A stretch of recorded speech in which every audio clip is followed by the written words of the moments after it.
ගරු රාමලිංගම් චන්ද්‍රසේකරන් ඇමතුමා ඔබතුමාට විනාඩි 14ක කාර්යයක් ලැබෙනවා.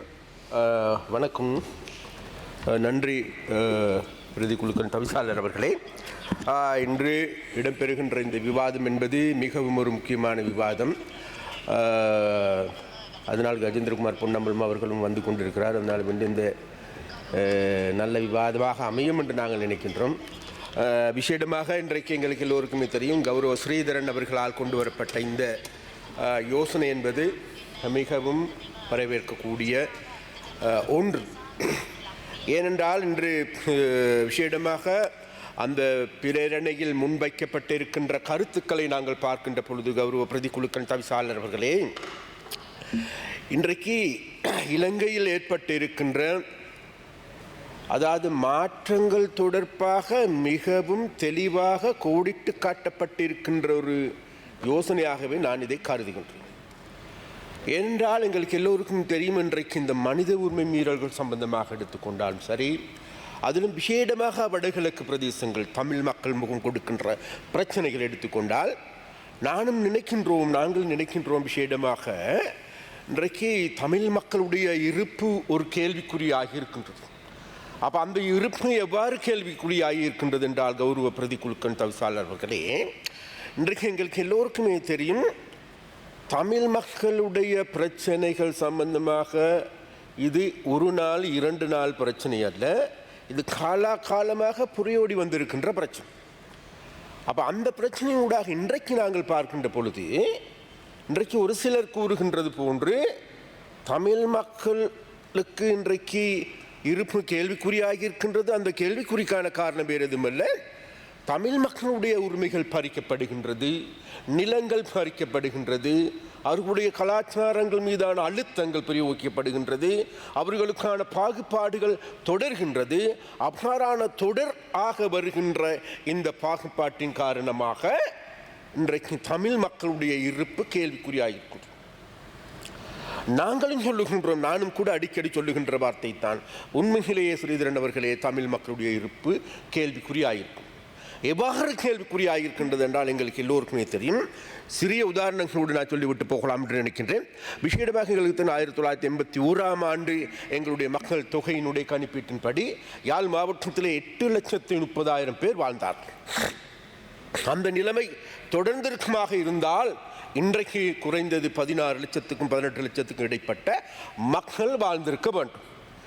ஆனால் கௌரவ பிரதிக்குழுக்கள் தவிசாளர் அவர்களே, எங்களுக்கு இருக்கின்ற வேதனை தருகின்ற விடயம் என்னவென்றால் வேறு எதுவும் அல்ல, இன்றைக்கு எங்களிடம் இருப்பதோ 6,20,000 மக்கள். அன்றைக்கு எங்களுக்கு 11 பாராளுமன்ற உறுப்பினர்கள், இன்றைக்கு எங்களுக்கு 6 பாராளுமன்ற உறுப்பினர்கள். அடுத்த வருடம் இதுவும் குறையக்கூடிய வாய்ப்பே இருக்கின்றது. அப்படி சொன்னால் அரசியல் ரீதியான இருப்பு கேள்விக்குறியாயிருக்கிறது ஒரு பக்கம். அப்போ இந்த கேள்விக்குறிக்கான காரணம் தான் வேறு எதுவுமல்ல, எங்களுடைய மக்களுடைய வெளியேற்றம். அதாவது நாட்டை விட்டு வெளியேறுகின்ற மக்கள் அதிகரித்து காணப்படுகின்றது. அப்போ அதிகரித்து காணப்படுகின்ற பொழுது ஒரு புறத்தில் கடந்த முள்ளிவாய்க்கால் யுத்தத்தின் பொழுது பல்லாயிரக்கணக்கான மக்கள் கொன்றொழிக்கப்பட்டிருக்கின்றார்கள். அது மாத்திரமல்ல, காணாமலாக்கப்பட்டிருக்கின்றார்கள். மறுபுறத்தில் வலிந்து காணாமலாக்கப்பட்டிருக்கின்றார்கள். அப்படியானால் இவ்வாறான பிரச்சனைகளின் காரணமாக எங்களுடைய பல்லாயிரக்கணக்கான மக்கள் எங்களுக்கு இல்லாது போயிருப்பதை எங்களால் காணக்கூடியதாக. அப்போ அந்த வகையில் நாங்கள் பார்க்கின்ற பொழுது அதெல்லாற்றையும் விட இன்றைக்கு வேகமாக எமது நாட்டை விட்டு அகலுகின்ற வெளியேறுகின்ற எங்களுடைய புத்திஜீவிகள் எடுத்துக்கொண்டாலும் சரி, மாணவர்கள் எடுத்துக்கொண்டாலும் சரி, இளைஞர்கள் எடுத்துக்கொண்டால் நாளுக்கு நாள் எங்களுடைய மாகாணத்தை விட்டு வெளியேறுகின்ற, யாழ்ப்பாணத்தை விட்டு வெளியேறுகின்ற போக்கு அவ்வாறான மனநிலை அதிகரித்திருக்கும்.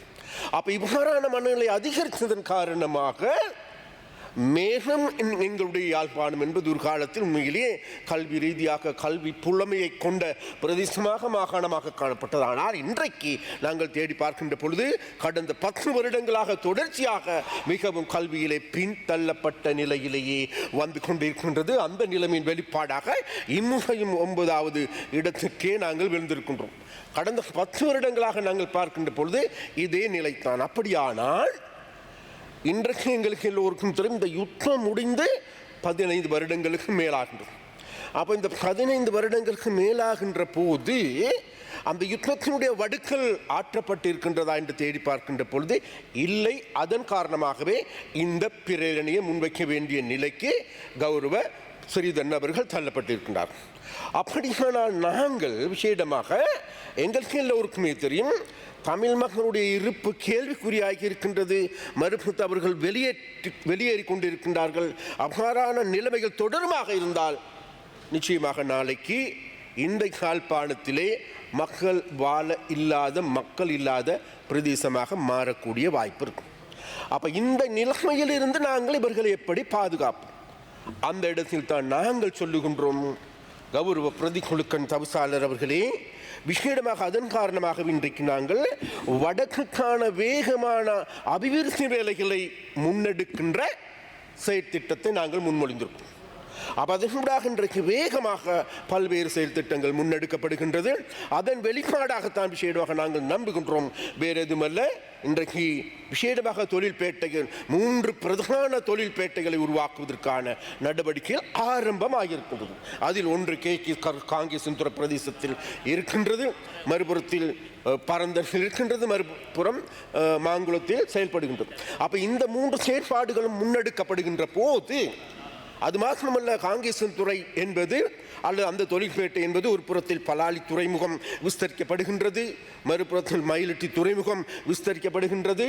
அது மாத்திரமல்ல, எங்களுடைய ரயில் சேவையும் இருக்கின்றது, அதே நேரத்தில் கப்பல் சேவையும் இருக்கின்றது. அப்போ இவ்வாறான ஒரு இடத்தில் நாளைக்கு அபிவிருத்தி திட்டங்களோ அல்லது அந்த தொழிற்பேட்டை ஒன்று உருவாக்கப்படுகின்ற பொழுது நாங்கள் நம்புகின்றோம், நிச்சயமாக அந்த பிரதேசம் என்பது தொழில்மயமான ஒரு பிரதேசமாக மாற்றப்படும்.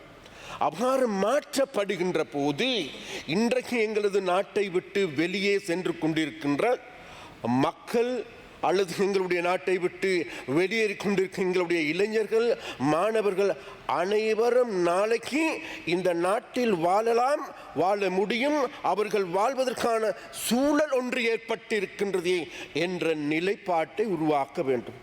அந்த நிலைப்பாட்டை உருவாக்குவதற்கான செயல் திட்டங்களையே எங்களுடைய அரசாங்கம் முன்னெடுத்து வருகின்றது.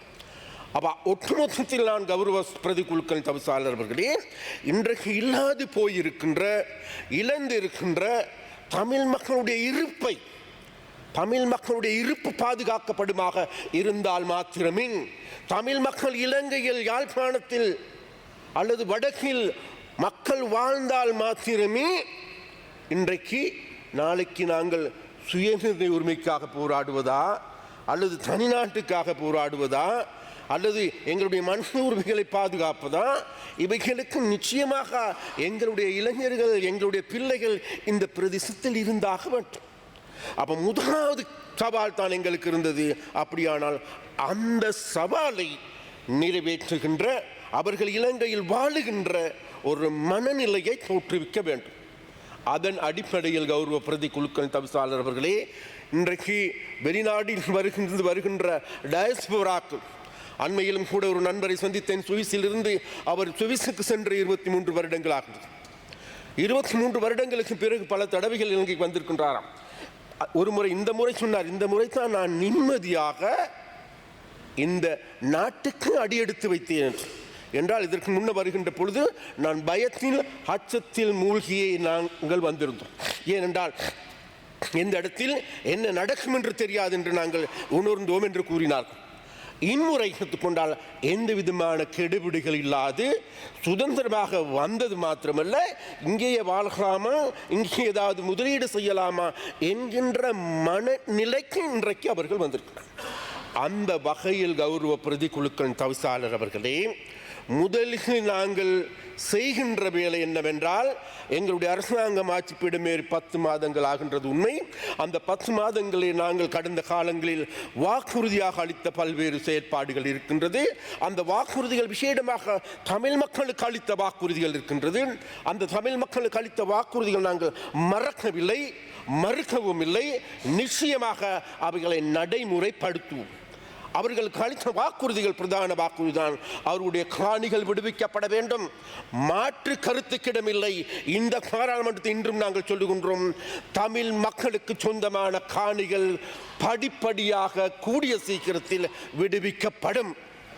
இரண்டாவதாக காணாமல் போனவர்களுக்கு நீதி, அதே போன்று தையிட்டி விஹாரை பிரச்சனை, நிச்சயமாக தையிட்டி விஹார பிரச்சனையும் ஒரு சில மற்றவர்கள் கூறுவது போலல்ல அல்லது கஜேந்திரகுமார் சொல்வது போல அல்ல, நிச்சயமாக சுமூகமான முறையில் அந்த பிரச்சனையை தீர்ப்பதற்கு ஏதுவான நடவடிக்கைகளை எடுத்தே தீரும். குறைந்தது இன்னும் 1 மாதம் 2 மாதத்துள்ளே அந்த பிரச்சனைக்கு நாங்கள் முற்றுப்புள்ளி வைப்பதற்கு ஏதுவான நடவடிக்கைகளை எடுப்போம். அதையும் நாங்கள் செய்வோம். மறுபுறம் எடுத்துக்கொண்டால் அரசியல் கைதிகளுடைய பிரச்சனை பற்றி பேசப்படுகின்றது. அதுக்கும் இன்றைக்கு எங்களுடைய சட்டத்துறைக்கு பொறுப்பாக இருக்கின்ற அரசன் அவர்கள் அவருடைய பேச்சில் அது சம்பந்தமாக பேசுவார் மிகவும் தெளிவாக. அது மாத்திரமல்ல இன்றைக்கு விசேடமாக இவ்வாறான பிரச்சனைகள் சம்பந்தமாக நாங்கள் கூடுதலான கவனத்தை செலுத்தியிருக்கின்றோம். இவ்வாறான கவனத்தை செலுத்துகின்ற பொழுது கௌரவ உறுப்பினர் அவர்களே, இவ்வாறான கவனத்தை செலுத்துகின்ற பொழுதுதான் நாங்கள் சொல்லுகின்றோம், அந்த பிரதேசத்தினுடைய விசேடமாக அந்த மக்களுடைய வாழ்க்கையில் முன்னேற்றங்களை கொண்டு வர வேண்டும், அபிவிருத்தி திட்டங்களை முன்னெடுக்க வேண்டும். அந்த அபிவிருத்தி திட்டங்களின் எங்களுடைய விசேடமாக அங்குள்ள மக்களுடைய காணி பிரச்சனையை பற்றி பேசுகின்ற பொழுது கடந்த காலங்களில் பல்வேறு பிரச்சனை, காணி பிரச்சனை ஏற்பட்டது. அதே போன்று இன்றைக்கு அந்த காணி பிரச்சனையை மாத்திரமல்ல, காணி பிரச்சனையை தீர்ப்பதற்கான நடவடிக்கை நாங்கள் எடுத்திருக்கின்றோம். காணிகளை விடுவிப்பதற்கான நடவடிக்கை எடுத்திருக்கின்றோம்.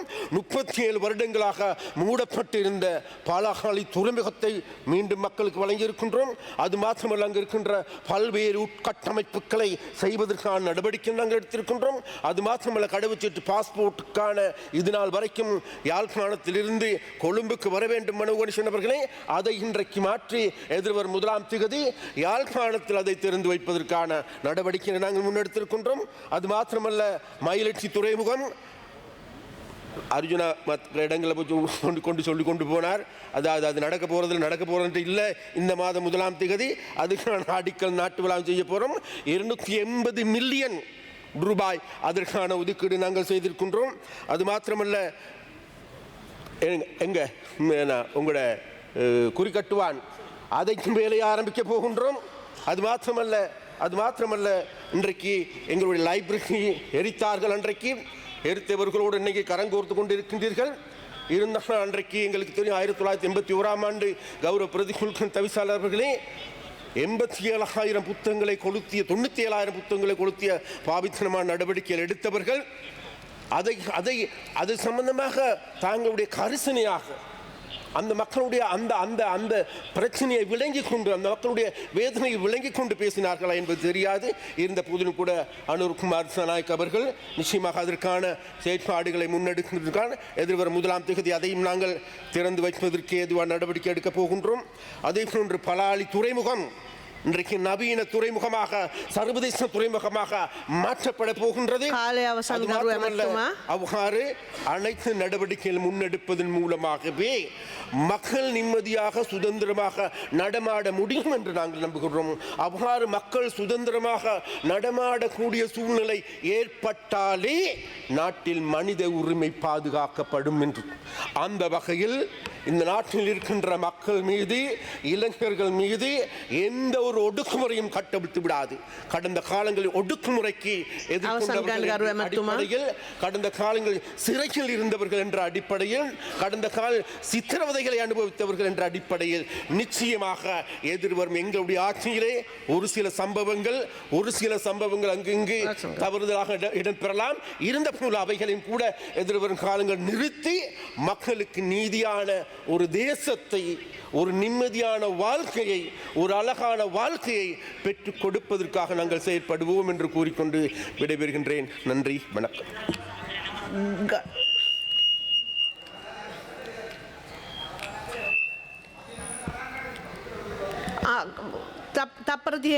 இவரை நன்றி. உண்மையாக அமைச்சர் அவர்களே, நாங்கள் உங்களோட கதையை கேட்கும்போது எனக்கு மட்டுமில்லை, அப்படி லைனில் இருக்கிற எல்லாருக்குமே பூரிக்குது, சந்தோஷம். அதை சொல்கிறத செய்திங்கண்டா என்ன சந்தோஷம். ஒன்றே ஒன்று கேட்குறோம், ஆனந்த சுதார விடுவீங்கோ, வடக்கு மாநிலத்தில் இருக்கிற மயிலட்டியில் இருக்கிற பலாலி காணிகளை விடுவீங்கோ, அதே நேரத்தில் தையிட்டி விகார சம்பந்தமாக இவர் கேட்ட மாதிரி எல்லாத்தையும் செய்யுங்கோ.